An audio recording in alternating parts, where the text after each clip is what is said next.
was worse than the Modelo virus, but at least I didn't get clamato.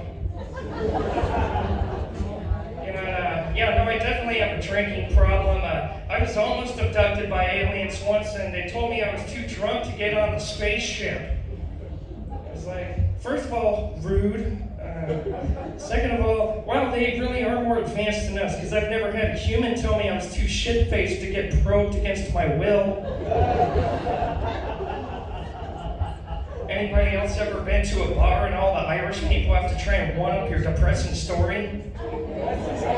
It's like, what kind of trophy are you trying to win here? The most sad, pathetic example of human tragedy in the shitty dive bar? It's like, I'm sorry, but Facefuck Freddy over there has had that title for years and he ain't budging. He just came up to me the other night. He was like, hey, give me $1, I'll spit on your dick for you. It's like, well, I'm sorry, lady, you're not gonna beat that even if your kid does have undiagnosed ADHD and your husband loves fishing more than you.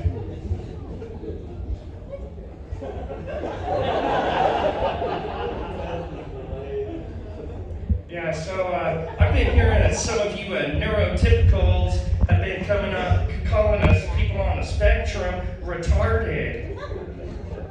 Just because we ask a lot of stupid questions doesn't make us slow. Did you ever think us retards think what you normal people talk about is vague, vapid, and fucking stupid?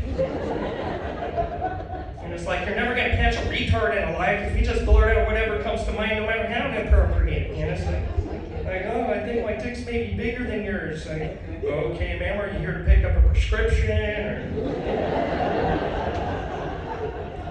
Don't do that thing where you dump a box of toothpicks on the floor and expect me to magically know how many of them there are, Like, you fucking count. I got retard shit to do. It's 347, by the way. So I'm working on a new book. It's a cookbook called Eat Shit. It's just a bunch of Taco Bell recipes.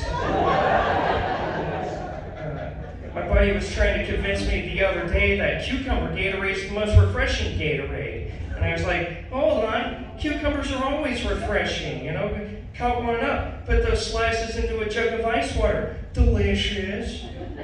Cut one up, put some slices on your eyes while you're getting a facial at the spa. Relaxing. Or, don't cut one up.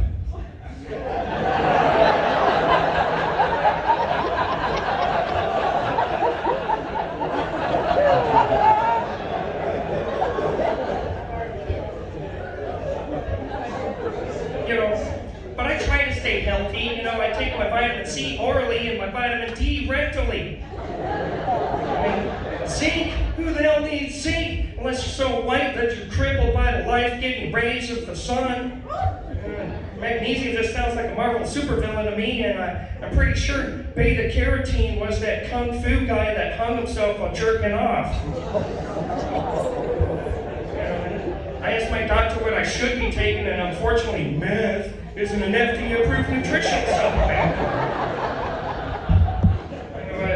He did give me some mood stabilizers, told me to stop fixating on my own mortality, so, I went home, tied a belt around my neck, and proceeded to come all over death's doorstep. Yeah, that joke's called Joe Rogan. I think somebody needs to invent an app that charges and fines white people every time they use the N-word, and then they take all that money and put it into a research foundation to make Lil Nas less gay. And so, anybody else ever suck a dick and be like, why the hell did I just do that? I'm not as fit as I used to be. Now my neck fucking hurts. I already knew I didn't like the taste of my own jizz.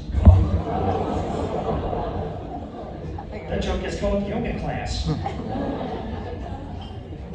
Yeah, so you know that you're consuming too much social media when you start dreaming of memes that don't make any sense. Like why is Gandalf getting hit in the face with that twisted tea can?